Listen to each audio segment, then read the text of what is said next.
ओम अज्ञानतिमिरान्धस्य ज्ञानाञ्जनशलाकया चक्षुरुन्मिलितं येन तस्मै श्रीगुरवे नमः। श्रीचैतन्यमनोभीष्टं स्थापितं येन भूतले स्वयं रूपः कदा मह्यं ददाति स्वपदान्तिकम्। वन्देऽहं श्रीगुरो शिवतपदकमलं श्रीगुरून् वैष्णवांश श्रीरूपं साग्रजातं स गणरघुनाथान्वितं तं सजीवं साद्वैतं सावधूतं परिजनसहितं कृष्णचैतन्यदेवं श्रीराधा कृष्णपादानुसंगतश्रीकृष्ण दीनबन्धु जगत्पते गोपेशगोपिकान्त राधाकान्त नमोस्तुते। तप्त कांचन गौरांगी राधे वृंदावनेश्वरी वृषभानुसुते देवी प्रणमामि हरिप्रिये। वाञ्छाकल्पतरुभ्यश्च कृपा सिन्धुभ्येव च पतितानां पावनेभ्यो वैष्णवेभ्यो नमो नमः।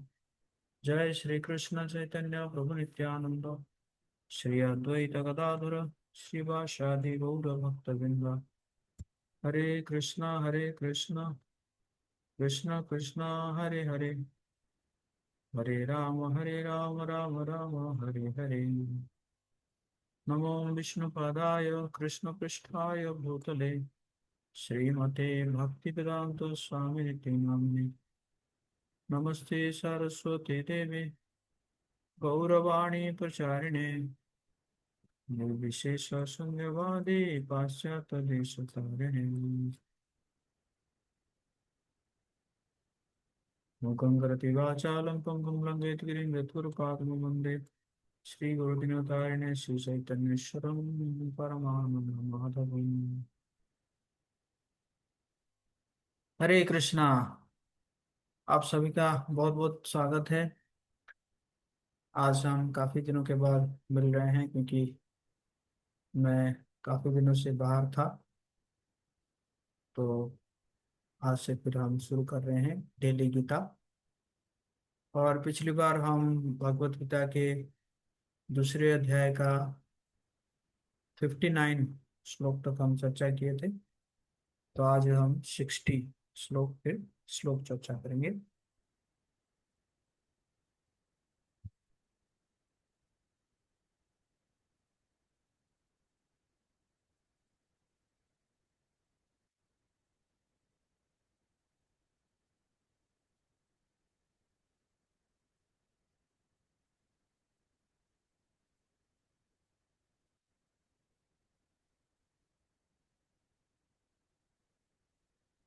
Just second.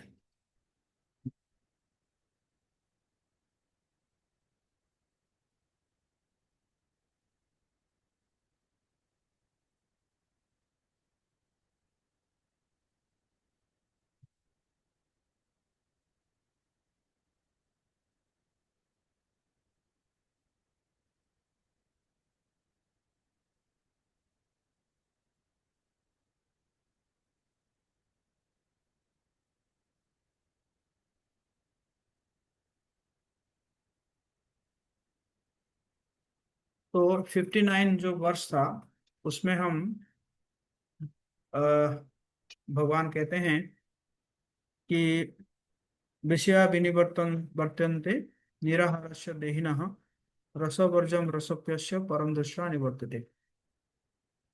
अर्थात देहधारी जीव इंद्रिय भोग से भले ही निवृत्त हो जाए पर इसमें इंद्रिय भोगों की इच्छा बनी रहती है, लेकिन उत्तम रस के अनुभव होने से ऐसे कार्यों को बंद करने पर वो भक्ति में स्थिर हो जाता है। तो उत्तम रस अगर कोई अनुभव करता है तो फिर वो जो अ, जो इंद्रिय भोगों की जो इच्छा है उस इच्छा से, है ना, अ, इच्छा से वो रहित हो जाता है और फिर ऐसे कार्य को बंद करने से वो भक्ति में स्थिर हो जाता है। तो इंद्रिय नियंत्रण का रहस्य क्या है?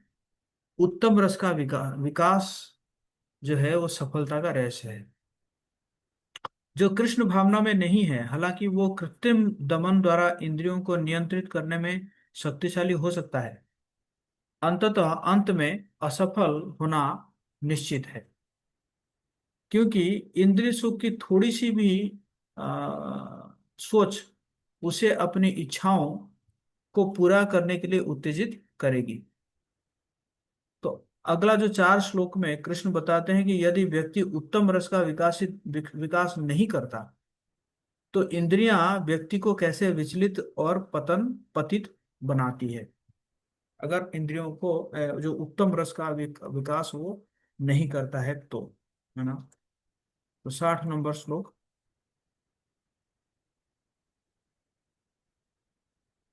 यतो तो ह्यापि कौन्तेय पुरुषस्य विपश्चितः इंद्रियाणि प्रमाथीनि हरन्ति प्रसभं मनः।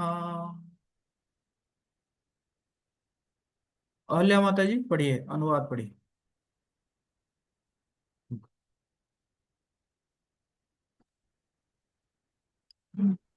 हे अर्जुन, इंद्रियां इतनी प्रबल तथा वेगवान हैं कि वे इस विवेकी पुरुष के मन को भी बलपूर्वक हर लेती है, जो उन्हें बस में करने का प्रयत्न करता है। हम्म। तो इंद्रियां जो है इतनी प्रबल और बेगवान है, तो बहुत जो विवेकी पुरुष है उसके मन को भी बलपूर्वक हर लेती है ना। जो कि उसको कंट्रोल करने की प्रयास कर रहा है ना। जैसे हम देखते हैं शास्त्रों में कई सारे एग्जाम्पल विश्वामित्र है और अजामिल है ना। देखा जाए तो कितने सदाचारी थे वो लोग हैं, लेकिन फिर भी जो है उसने खींच लिया। तात्पर्य शिल प्रभुपाद जी कह रहे हैं, अनेक विद्वान ऋषि दार्शनिक अध्यात्मवादी इंद्रियों को वश में करने का प्रयत्न करते हैं, किंतु उनमें से बड़ा भी कभी कभी विचलित मन के कारण इंद्रिय भोग के का लक्ष्य बन जाते हैं। यहाँ तक कि विश्वामित्र जैसे महर्षि तथा पुण्य योगी को भी मेनका के साथ विषय भोग में प्रवृत्त होना पड़ा, यद्यपि वे इंद्रिय निग्रह के लिए कठिन तपस्या और योग कर रहे थे। विश्व इतिहास में इस तरह अनेक दृष्टांत है, अतः पूर्णतया कृष्ण भावनावित हुए बिना मन तथा इंद्रियों को वश में कर सकना अत्यंत कठिन है। मन को कृष्ण में लगाए बिना मनुष्य ऐसे भौतिक कार्यों को बंद नहीं कर सकता। परम साधु तथा भक्त यमुनाचार्य ने एक व्यवहारिक उदाहरण प्रस्तुत किया है। वे कहते हैं, यदबधि मम चेतः कृष्ण पदारविंदे नव नव रस धाम्न अद्यतम रंतुमासीत् तद्बधि बत नारी संगमे स्मर्यमाणे भवति मुख विकार सुष्ठु निष्ठीवनम च। जब से मेरा मन भगवान कृष्ण के चरणार बिंदु की सेवा में लग गया है और जब से मैं नित्य नव दिव्य रस का अनुभव करता रहा हूं, तब से स्त्री प्रसंग का विचार आते ही मेरा मन उधर से फिर जाता है और मैं ऐसे विचार पर थू थू करता हूँ। अर्थात भगवान के चरण को सेवा करने से मुझे इतना रस मिल रहा है, इतना रस मिल रहा है कि अगर कोई स्त्री प्रसंग का विचार आता है तो मेरा मन खराब हो जाता है और मैं उसके ऊपर थू थू करता हूँ, थूकता हूँ।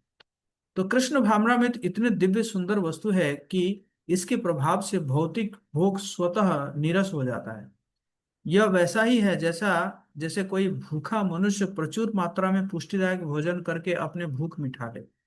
महाराज अम्बरीश भी परम योगी दुर्वासा मुनि पर इसलिए विजय पा सके क्योंकि उनका मन निरंतर कृष्ण भावनामृत में लगा रहता था। सबे मनः कृष्ण पदारविंदयो। तो यहाँ पे एक एग्जाम्पल दिया जा रहा है कि जो विश्वामित्र है, विश्वामित्र जो है वैसे देखा जाए तो पहले वो एक राजा थे। उनका शायद वो कौशिक ऐसा करके राजा था, उनका नाम था। तो एक बार जो है वो शिकार करने गए थे जंगल में, और जब वो जंगल में शिकार करने गए थे तो क्या हुआ कि उनको प्यास लगी तो उन्होंने क्या किए कि सभी जो उनके जो साथ मित्र थे, सॉरी मंत्री थे, या जो भी उनके साथ थे, उनको लेकर जो है वशिष्ठ जी का आश्रम था, तो वो वशिष्ठ जी के आश्रम पर पधारे और जाके उनको कहे कि हमें कुछ पानी की आवश्यकता है क्योंकि हम सब प्यासे हैं, आप जो है कृपया हमें पानी पिला दीजिए। तो वशिष्ठ देखे कि राजा आए हैं, तो उन्होंने क्या किए कि कहे कि आप आसन ग्रहण कीजिए और मैं आपका जो अतिथि सत्कार करूंगा। तो कौशिक सोचने लगे, यार ये ऋषि है, कंदमूल फल खाता होगा, हमें क्या खिलाएगा, ऐसे करके सोच के बैठे थे। तो क्या हुआ कि बाद में उनको जो भोजन परोसा गया, जो कौशिक राजा थे, उनको जो भोजन परोसा गया, तो उसमें देखे, आ, कौशिक राजा जो देखे कि अरे ये ऐसे भोजन तो जो है मतलब कभी जिंदगी में खाए ही नहीं थे। तो वो पूछे कि आपका जो, हो सकता है जो भोजन बनाने वाला बहुत एक्सपर्ट होगा, मैं सोच रहा हूँ उसको ले जाऊं, है ना, राज राज महल में बनाएगा तो अच्छा रहेगा। तो वशिष्ठ जी कहा, नहीं नहीं, ये कोई कुक नहीं बनाया है, मेरे पास एक गाय है जिस गाय का नाम सुरभि है, तो सुरभि गाय ने जो है वो सब ये सब प्रस्तुत की है। तो बोले कि तो फिर वो गाय मेरे पास होना चाहिए। तो वशिष्ठ जी कुछ बोले नहीं, क्योंकि उस समय कौशिक राजा थे, है ना। वैसे राजा को, ऋषियों को गाय देना चाहिए, बट ये उल्टा हो रहा है, मतलब वो ऋषियों से गाय लेके जा रहे हैं ना। तो लेकिन वशिष्ठ क्या करे, क्योंकि भाई राजा है। लेकिन सुरभि जो है वो, उन्होंने पूछा वशिष्ठ जी को, आप मुझे क्यों त्याग कर रहे हैं? तो कौशिक ने कहा, मैं त्याग थोड़ी कर रहा हूँ, तो राजा लेकर जा रहा है। तो सुरभि ने कहा, आप बस इतना बोलिए कि मत जाइए, बस इतना बोल दीजिए, बाकी मैं देख लूंगी। तो वशिष्ठ ने कहा कि हाँ ठीक है, आप मत जाइए। तो सुरभि ने क्या किया, अपने शरीर से ही बहुत सारे दिव्य सैनिकों को जो है प्रकट किया, और वो सारे सैनिक जो है वो अ, कौशिक राजा के सारे सैनिकों को मार डाले। राजा जो है वो डर के मारे जो है, वशिष्ठ जो कौशिक राजा, वो डर के मारे जो है अपना राजमहल कैसे करके पहुंच गया। तो उसने देखा कि अरे इतना शक्तिशाली है ये वशिष्ठ, तो मुझे भी जो है दिव्य अस्त्र लेना है। तो कौशिक राजा गए और जाके तपस्या करने लगे शिव जी को प्रसन्न करने के लिए। शिव जी आए और शिव जी से जो है कुछ दिव्य अस्त्र मिल गया। और मिलने के बाद गए अटैक करने के लिए, आक्रमण करने के लिए, किसको, वशिष्ठ के ऊपर। तो जब आक्रमण करने के लिए गए, तो क्या हुआ कि जितना भी अस्त्र मारे वशिष्ठ का कुछ हुआ नहीं, क्योंकि वशिष्ठ जो है वो अपने आप को जो है एक, है ना, प्रोटेक्शन कर लिए, प्रोटेक्शन लेयर बना लिए, जिसके कारण उनको कुछ फर्क नहीं पड़ा। तो क्या हुआ कि तो कोई काम नहीं हुआ, फिर आए कौशिक आए, फिर अपना तपस्या में लगे कि मुझे भी ब्रह्म ऋषि बनना है, मुझे भी वशिष्ठ जैसा बनना है, कह के तपस्या करने लगे। और तपस्या करते करते लगभग 50,000 साल तक, नहीं, पहले 10,000 साल तक तपस्या किए। तो उस समय एक व्यक्ति आया जिसका नाम था, उसको त्रिशंकु बोला जाता है बाद में। वो बोला कि देखो, मैं स्वर्ग जाना चाहता हूँ, लेकिन ये वशिष्ठ जो है मुझे स्वर्ग नहीं भेज रहा है जीते जी।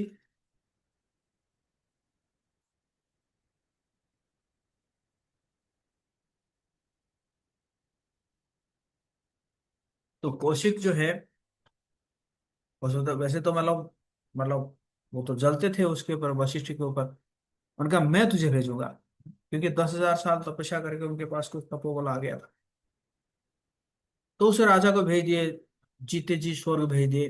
तो जैसे ही स्वर्ग में जाके पहुंचा, तो स्वर्ग में जो है एकदम बदबू आने लगा। तो वो लोग कहे, अरे ऐसे क्यों, बैड स्मेल कहाँ से आ रहा है? पता चला कि कोई भूलोक का कोई व्यक्ति जो है जीते जी यहाँ पे आ गया है।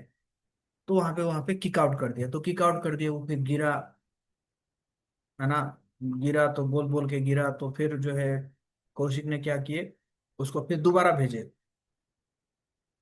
दोबारा फिर किक आउट हुआ, फिर आया है। तो फिर जो है कौशिक ने क्या किया कि उसके लिए एक एक लोक बना दिए, है ना।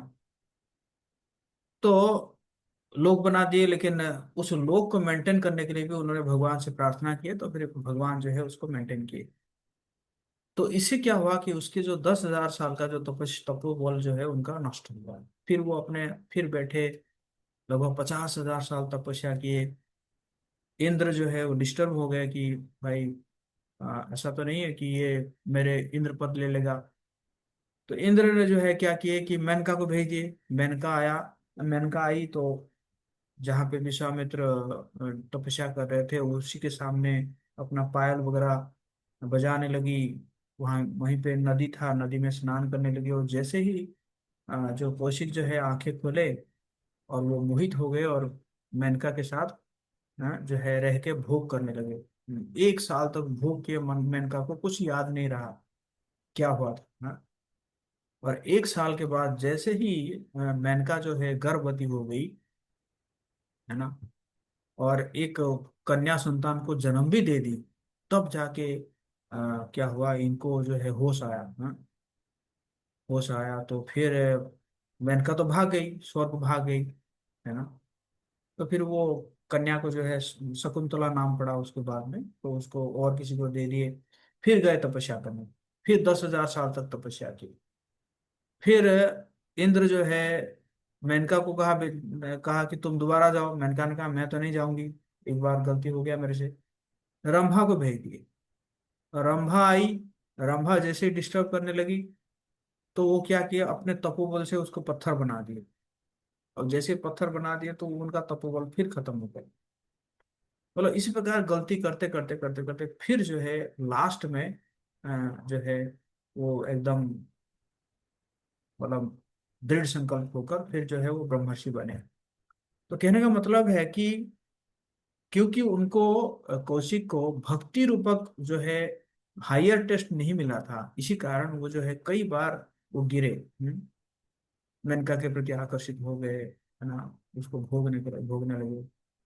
तो यहाँ पे ये बताया जा रहा है कि अगर हायर टेस्ट डेवलप नहीं होगा तो आप आर्टिफिशियली जो है अगर आप करेंगे तो उससे कोई फायदा होगा नहीं, आपको गिरने का चांस है।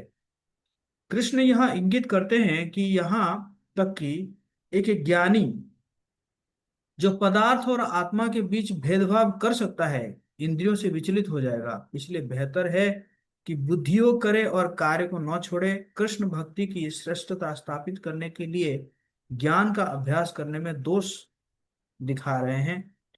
इस प्रकार अगले श्लोक में वो पहली बार सीधे तौर पर खुद को भक्ति के का लक्ष्य के रूप में संदर्भित करते हैं, है ना। तो अब जो है जो 61 है, इसमें भगवान फर्स्ट टाइम अपने आप को जीवन का लक्ष्य के रूप में प्रस्तुत करते हैं यहाँ पे 61 नंबर श्लोक में। तो हम यहाँ पे देखेंगे।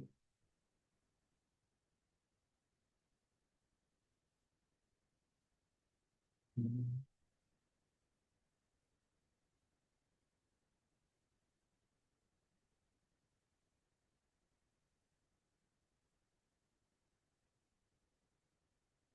हाँ, हम यहीं पे थे।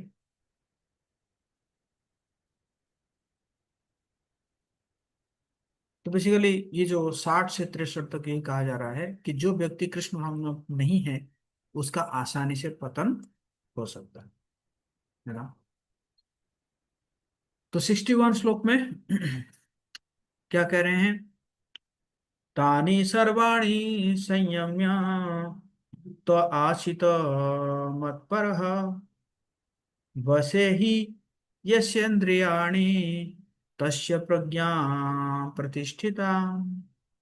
तानि सर्वाणि संयम, मतलब जो इंद्रिय संयमन करता है, युक्त आशित मत्परः, और अपनी चेतना को मुझ में स्थिर कर देता है, वैसे ही यस्येन्द्रियाणि, इंद्रियों को पूर्णतया वश में रखते हुए, तस्य प्रज्ञा प्रतिष्ठिता, वो मनुष्य स्थिर बुद्धि कहलाता है।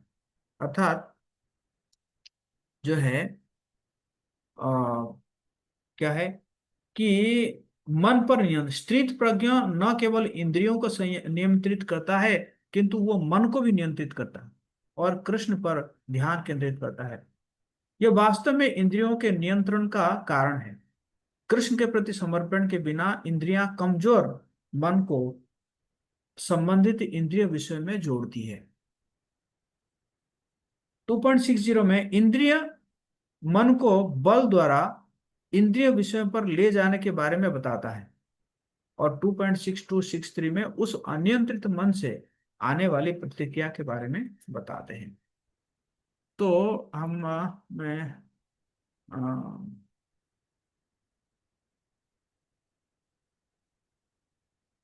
नीतीश कुमार।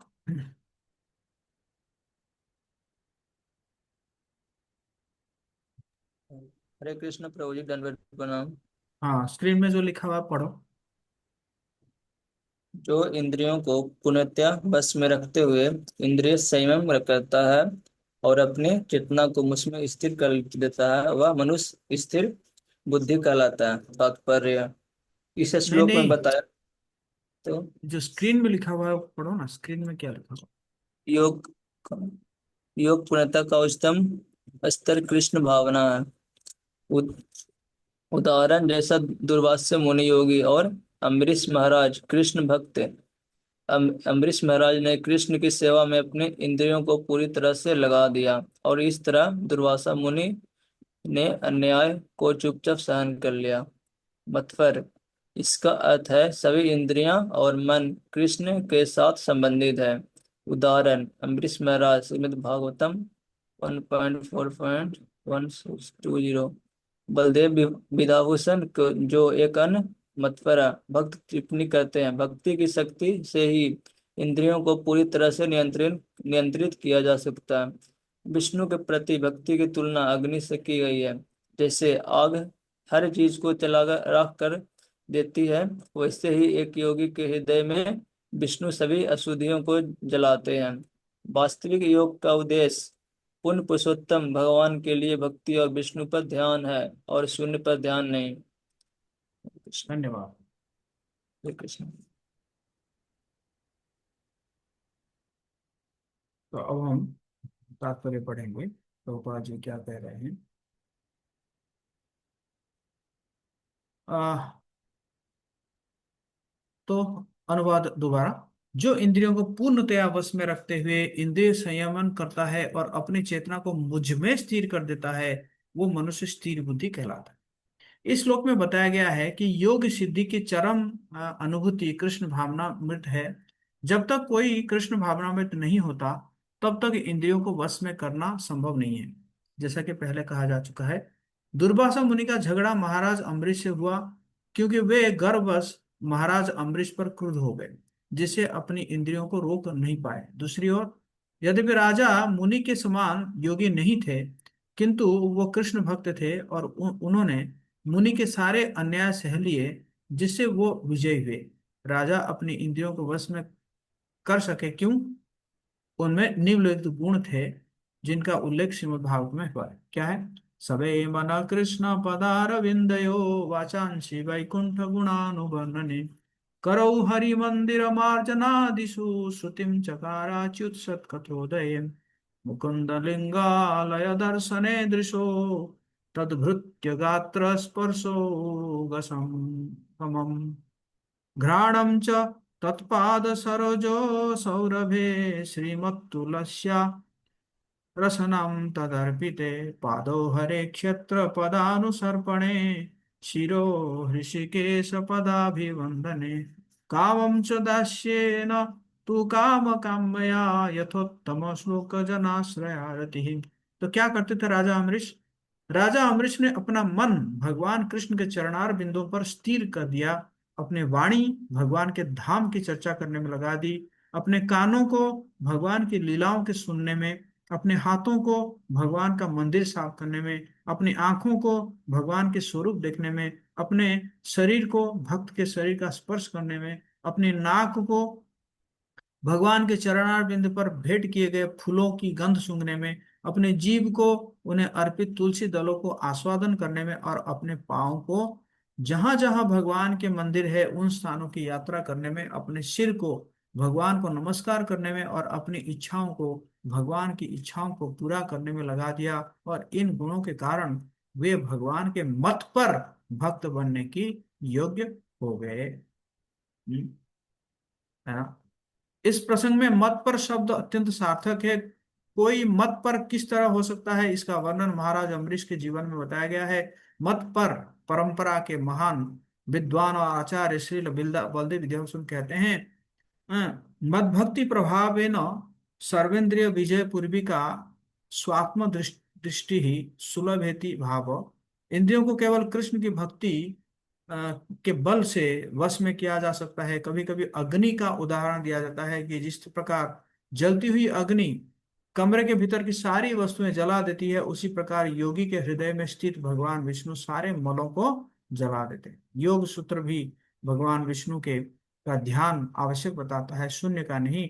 तथाकथित योगी जो विष्णु पद को छोड़कर अन्य किसी वस्तु का ध्यान धरते हैं, वे केवल मृग मरीचिकाओं की खोज में वृथा ही अपना समय गंवाते हैं। हमें कृष्ण भावनामृत होना चाहिए, भगवान के प्रति अनुरक्त होना चाहिए। असली योग का यही उद्देश्य है। तो यहाँ पे बहुत सुंदर वर्णन है कि जैसे एक बार क्या हुआ था कि अम्बरीश महाराज जो है, उन्होंने एकादशी का व्रत रखे थे। एकादशी के दिन वो निर्जला उपवास रखे थे। और दूसरे दिन जब पारण समय हो रहा था, और उसी समय दुर्वासा ऋषि आके पहुंचे। तो दुर्वासा ऋषि आके पहुंचे और गए अपना जो नित्य कर्म करने के लिए। अब दुर्वासा ऋषि जब आए तो अम्बरीश महाराज के लिए तो वो तो अतिथि है। अब अतिथि आए हैं, अतिथि को भोजन दिए बिना खुद कैसे खाएंगे। अच्छा, अगर नहीं खाते हैं तो क्या होगा, एकादशी जो है वृथा चला जाएगा। मुहूर्त बीता जा रहा था। तो सब लोगों ने, जो भी वहां पे थे, बोले कि आप कुछ नहीं, आप पानी तो पी सकते हैं, पानी तो पी लीजिए, है ना। आप निर्जला रखे थे, पानी पी लीजिए। पानी पीने से आपका पारण भी हो जाएगा। और वैसे पानी पीना को तो खाना नहीं कहा जाता। तो अम्बरीश महाराज जो है पानी पी लिए, जब सब लोगों ने कहा पानी पी लिए। और ये बात जब दुर्वासा ऋषि को पता चला, अरे अतिथि आया है, अतिथि को बिना भोजन दिए तुम पानी कैसे पी लिए। तो दुर्वासा ऋषि आए, बहुत क्रोधित होकर अपना एक बाल निकाले, और बाल निकाल के उसमें से एक असुर प्रकट किए। बोले कि इसको मार डालो, या अम्बरीश को मार डालो। और अम्बरीश महाराज तो बहुत भगवान के उच्च कोटि के भक्त थे। जैसे मैं बोल रहा था ना कि उन्होंने कैसे अपने पूरी इंद्रियों को भगवान के सेवा में लगा के रखे। तो उन्होंने क्या किए, हाथ जोड़ के प्रार्थना की। और असुर अम्बरीश महाराज के ऊपर आक्रमण करने से पहले सुदर्शन चक्र आया और उस असुर को मार डाला। अब मार के क्या किया, उन्होंने जो दुर्वासा ऋषि की ओर बढ़ा चक्र। जैसे ही सुदर्शन चक्र दुर्वासा ऋषि की ओर बढ़ा, तो दुर्वासा ऋषि जो है दौड़ने लगे। दौड़ दौड़ के गए ब्रह्मा जी के पास, कहे कि मुझे सुदर्शन चक्र से बचाइए। ब्रह्मा जी ने कहा, है ना, ये तो हमारे मतलब अधीन नहीं है। वो सुदर्शन चक्र जिनका है वही, उन्हीं के, वही कर सकते हैं कुछ। फिर शिव जी के पास गए, शिव जी भी मना कर दिए। फिर भगवान विष्णु के पास भी चले गए। तो भगवान विष्णु ने भी कहा कि अहम भक्त्या पराधीन, मैं तो भक्तों के अधीन हूँ, मैं क्या कर सकता हूँ। आप जिस भक्त के कारण ये सुदर्शन चक्र निकला है, आप उस भक्त के पास जाइए। तो दुर्वासा ऋषि जो है फिर वापस आए, कहाँ पे, अम्बरीश महाराज के पास आए। अम्बरीश महाराज जी के चरणों पर गिरकर उनको क्षमा मांगे, तब जाके सुदर्शन चक्र जो है वो वापस गए, है ना। तो यहाँ पे बताया जा रहा है कि देखो, एक राजा वो भगवान के शुद्ध भक्त होने के कारण वो अपने मन और इंद्रियों के ऊपर को वश में कर सका, और उसको कोई क्रोध नहीं आया। जितना समय दुर्वासा ऋषि गए थे, मतलब वो सुदर्शन चक्र के कारण, उतना समय तो अम्बरीश महाराज खड़े रहे हैं। और जब दुर्वासा ऋषि आए तब तक वो खड़े थे। हैं? और पूरा उन्होंने क्षमा कर दिए, है ना। मतलब और दूसरा कोई होता तो तुरंत ये बोलने लगता ना, अच्छा तुम मुझे आए थे मारने के लिए, अब ठिकाने पे आ गया, दिमाग ठिकाने पे लग गया, ऐसे बोल सकते थे ना। बट वो जो है इतने क्षमाशील थे, है ना। तो तो क्या किए, राजा होते हुए भी क्योंकि भक्त थे, इसी कारण उन्होंने अपने मन और क्रोध के ऊपर उन्होंने कंट्रोल कर पाए हैं। कोई क्रोध नहीं था उनको। लेकिन दुर्वासा ऋषि, क्योंकि वो भगवान के शुद्ध भक्त नहीं है, मतलब भगवान के मतलब भगवान के प्रति के लिए उनका वो अपने इंद्रियों और मन को नहीं लगाए थे ना, कृत्रिम रूप से हैं, योग, मतलब वो इंद्रियों को निग्रह किए थे। इसी कारण वो जो है क्या है, क्रोध के वश में आ गए, है ना, क्रोध को कंट्रोल नहीं कर पाए। तो इसी प्रकार यहाँ पे यही वर्णन किया जा रहा है कि, है ना, जो इंद्रिय संयमन करता है और अपनी चेतना को मुझ में स्थिर कर देता है। तो अमरीश महाराज क्या किए, इंद्रियों को तो संयम कर और साथ साथ चेतना को किन पे स्थिर कर दिए, भगवान कृष्ण को पर स्थिर कर दिए। और इंद्रियों को पूर्णतया वश में रखते हुए वो मनुष्य स्थिर बुद्धि कहलाता है। दुर्वासा ऋषि अगर इंद्रियों को संयम करने के प्रयास किए थे, लेकिन उनका जो चित्त है, वो चेतना को वो भगवान के ऊपर स्थिर नहीं किए थे, है ना।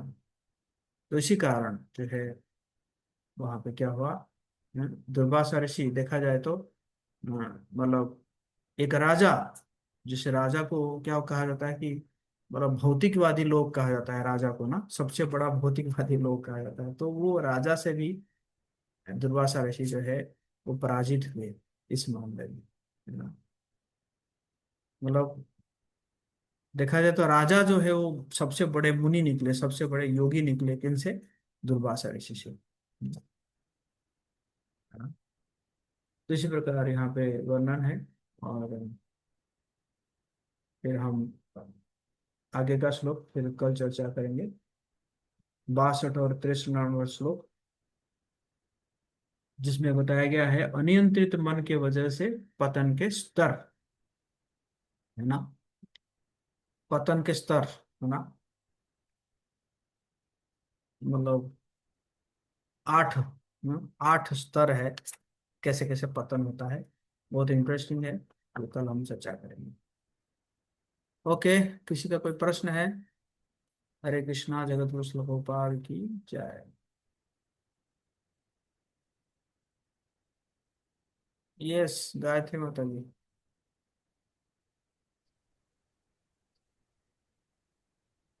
हरे कृष्ण प्रभु जी।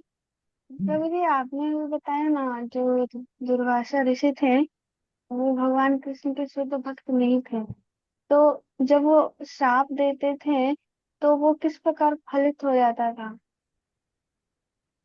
सिद्ध पुरुष थे ना, सिद्ध पुरुष जो है ना, जैसे कहते हैं ना अष्ट सिद्धि, नवनिधि, है ना। तो ये सब सिद्ध होता है ना, जब सिद्ध पुरुष होते हैं तो वो उनका श्राप फलित हो जाता है ना, फलित हो जाता है, लेकिन तो वैसे ठीक है। जो भगवान के जो शुद्ध भक्त है वो तो श्राप देंगे ही नहीं, लेकिन नहीं, भगवान के शुद्ध भक्त अगर श्राप देंगे भी तो वो क्या होगा, वो फायदा फायदा होगा, वो श्राप से फायदा होता है। जैसे क्या बोलते हैं, नारद मुनि नल कुबेर के दो पुत्र कुबेर के दो पुत्र नल कुबेर और मणिग्रीव, उनको श्राप दे दिए।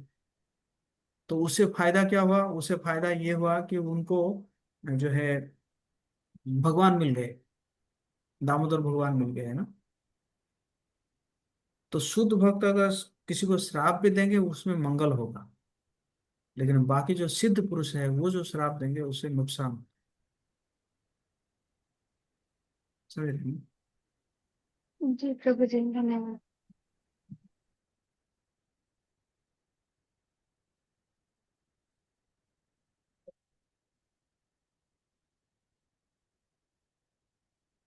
ओके, मैं यहीं पे विराम देता हूँ। विगत गोपाल की जय।